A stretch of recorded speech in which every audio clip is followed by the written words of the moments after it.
Este primer capítulo de su obra Las reglas del método sociológico creo que es bastante sencillo de leer, se entiende bien, pero quiero centrar su atención en los siguientes aspectos. En primer lugar, el objeto de estudio de la sociología para Durkheim son los hechos sociales. Y estos hechos sociales tienen una caracterización muy clara en la opinión de Durkheim. Son externos, son realidades externas y coercitivas, es decir, que ejercen influencia, condicionamiento en la acción humana. Esta exterioridad y esta coerción de los hechos sociales es precisamente lo que le sirve a Durkheim para legitimar la sociología como ciencia independiente, autónoma y con un proyecto científico diferenciado de otras. A diferencia de la filosofía, estudia hechos, realidades observables. Y a diferencia de la psicología, son realidades externas al individuo y que ejercen un poder o una influencia condicionante para esos individuos. Por tanto, con esta definición de cuál es el objeto de estudio de la sociología, hechos observables, que son externos al individuo, logra efectivamente acomodarse a esa epistemología positivista de la época que exigía que una ciencia verdadera estudiara realidades independientes del observador, hechos, y además fuera diferenciada de otros objetos de estudio cercanos o de otras aproximaciones científicas ya consideradas como tales, tuviera un lugar propio de investigación. Y efectivamente, estudia hechos que son externos. No es ni filosofía ni psicología que estudia lo interno al ser humano. Además de esta definición del objeto de estudio de la sociología, establece distintos tipos de hechos sociales. Los hechos sociales inmateriales y los hechos sociales materiales. Estos hechos sociales inmateriales, ya sea en su forma de conciencia colectiva, representaciones colectivas o corrientes sociales, comparten las mismas características que sirven para los hechos sociales. Son externos, realidades externas y coercitivas, aunque no estén solidificadas. Esos serían los hechos sociales materiales. Por ejemplo, las ideas culturales compartidas que hemos interiorizado en una comunidad particular, todos los hombres y mujeres son iguales.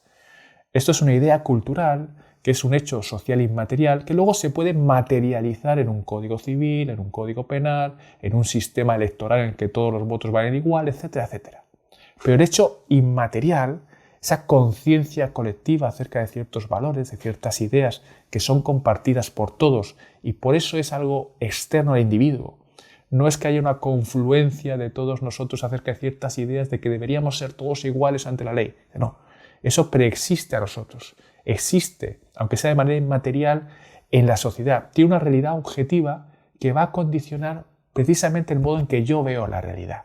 Por tanto, hechos sociales inmateriales, externos y con un poder condicionante de influencia coercitivo sobre mi propia identidad, conducta, comportamiento en sociedad, y hechos sociales materiales que solidifican o materializan de alguna manera todos esos hechos sociales inmateriales. Si en el capítulo verán la argumentación que sigue Durkheim para concluir cuál es el objeto de estudio de la sociología. En primer lugar, se pregunta él mismo, al comenzar el capítulo, ¿qué es eso que estudia la sociología? ¿Qué son los hechos sociales que son el objeto de estudio de la sociología? Porque en una primera aproximación todos los fenómenos parece que sean sociales. Todo lo que ocurre en sociedad podríamos considerarlo un hecho social. Pero claro, si hacemos esto, no hay un objeto de estudio propio de la sociología. Y esto, como hemos dicho antes, es fundamental para el proyecto científico de Durkheim. La sociología tiene que tener un objeto de estudio propio si quiere ser considerada como una ciencia autónoma e independiente de otras. Por eso Durkheim continúa su argumentación y detecta una serie de cuestiones que podrían ser específicas de esa ciencia llamada sociología. Aquí hay una primera definición del objeto de estudio. Dice que hay modos de actuar, de pensar, de sentir, que tienen la propiedad, en primer lugar, de que existen fuera de las conciencias individuales. Pero además de ser exteriores al individuo, también ejercen un poder imperativo, coercitivo, en virtud del cual se impone a los propios sujetos. Aquí tenemos, por tanto, una doble condición del hecho social: exterioridad y coerción. Los hechos sociales, el objeto de estudio de la sociología, son externos y son coercitivos para el individuo. Claro, esto no siempre nos damos cuenta. Todo hecho social es externo y coercitivo. ¿Dónde se ve esa fuerza, ese carácter imperativo del que hablaba Durkheim? Bueno, no siempre se siente del mismo modo. Por eso dice el propio Durkheim que a veces la coacción, la coerción, la influencia, el condicionamiento que ejercen esos hechos sociales a veces no se notan. No por no ser violentos dejan de existir. Dice, si yo no me someto a las convenciones del mundo, si no tengo en cuenta los usos vigentes de moda, etcétera, en mi país, es cuando comprobaré esa cierta influencia, coerción sobre mi acción que ejerce eso que hemos llamado el hecho social. Yo puedo resistirme a esa coerción, a esa influencia, a ese carácter coercitivo que ejerce lo social sobre mi conducta, sobre mis decisiones. Pero justamente cuando intento no acomodarme o resistir esas influencias es cuando noto el poder coercitivo real que tienen. Otro aspecto que está también significado y tienen ahí reseñado en las reglas del método sociológico, en el primer capítulo de Durkheim, es la cuestión de los hechos sociales y materiales que mencionaba antes. Él habla también de que hay ciertas formas de esos hechos que están un poquito más en forma fluida, inmaterial, y otras que se solidifican. Dice, por ejemplo, existen ciertas corrientes de opinión que nos empujan, con intención desigual según los tiempos, los países, pues por ejemplo al matrimonio, o al suicidio, que luego investigará de manera más sistemática, o a una cierta tasa de natalidad. Todo eso son hechos sociales. A primera vista, dice, parecen inseparables de las formas que adoptan en los casos particulares. Y el modo indica también de entender que esos hechos sociales son genuinamente objeto de estudio de sociología es precisamente cierta capacidad de observarlos en forma, por ejemplo, de datos estadísticos. Veremos todo esto de manera sistemática en su estudio del suicidio y veremos efectivamente cómo a través de los datos, de la observación de la realidad, de esos hechos sociales que son observables por ser hechos, a través de la estadística, por ejemplo, podemos deducir, podemos concluir ciertas cuestiones sociológicas de gran importancia. Lo veremos cuando analicemos su estudio, su obra de El suicidio. Otra distinción interesante que nos permite calibrar y afinar un poquito lo que está entendiendo por hecho social Durkheim es la diferenciación que establece entre lo colectivo, el hecho social, y un fenómeno que se produce de manera generalizada. Lo general y lo colectivo, lo generalizado y el hecho social, a veces confluyen pero no son lo mismo. Dice Durkheim que no debemos confundir lo general con el hecho social, porque no es lo mismo. Piensen, por ejemplo, en un funeral, en el que hay una sensación generalizada de tristeza y en un momento determinado la mayoría rompemos a llorar. Esa sensación de tristeza es porque cada uno de nosotros está triste o estamos tristes porque hay un hecho social, hay un ambiente de tristeza generalizado. Si estamos en lo primero, si hay una confluencia simplemente de ciertos sentimientos individuales que compartimos, eso será general. Pero estaremos ante un hecho social si ha habido un cierto contagio de la tristeza. Si hay un ambiente, hay una corriente social, hay algo que nos obliga o que nos condiciona a estar tristes. Ese llanto que decimos se contagia en un funeral. Personas que no son de llorar y sin embargo van a un funeral y en ese ambiente social terminan por llorar. Piensa en un partido de fútbol. ¿Cuántas veces nos ha pasado que vamos allí, estamos en un ambiente social del tipo que sea y nos vemos como arrastrados, como contagiados por ese ambiente social en el que estamos? Incluso realizando comportamientos o acciones en las que luego no nos reconocemos. Yo hice eso, pero ¿cómo pude comportarme así? Yo no soy así, a mí eso no me sale.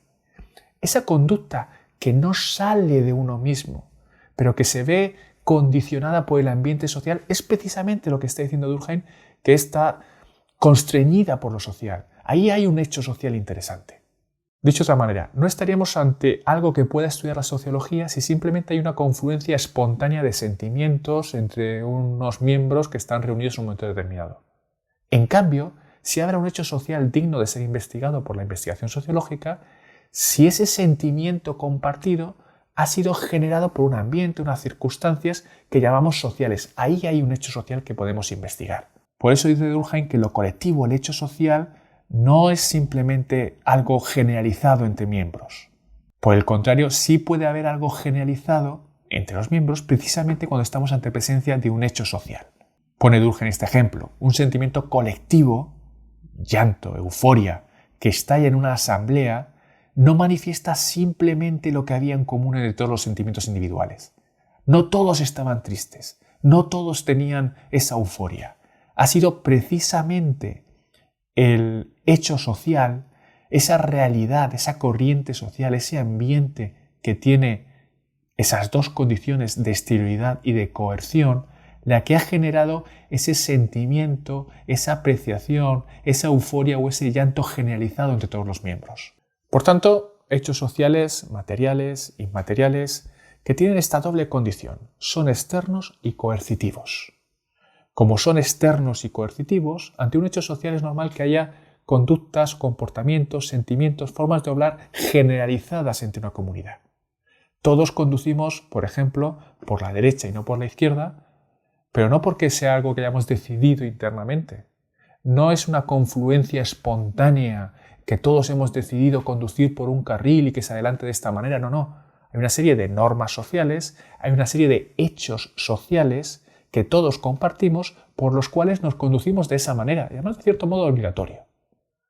Hay, por tanto, unas realidades, los hechos sociales, que se imponen al individuo y que son externas, independientes del propio individuo, de su conciencia individual.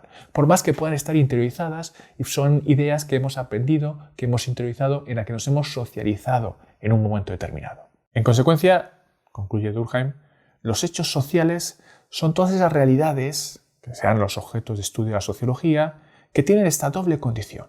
Son esas formas de obrar, pensar, sentir, externas al individuo y con un poder coercitivo, condicionante, que se le impone. Este es el objeto de estudio de la sociología. Estos son los hechos sociales de los que habla Durkheim, que por su condición de externos y coercitivos ejercen una influencia en la conducta individual, pero se distinguen de la propia espontaneidad de la conducta.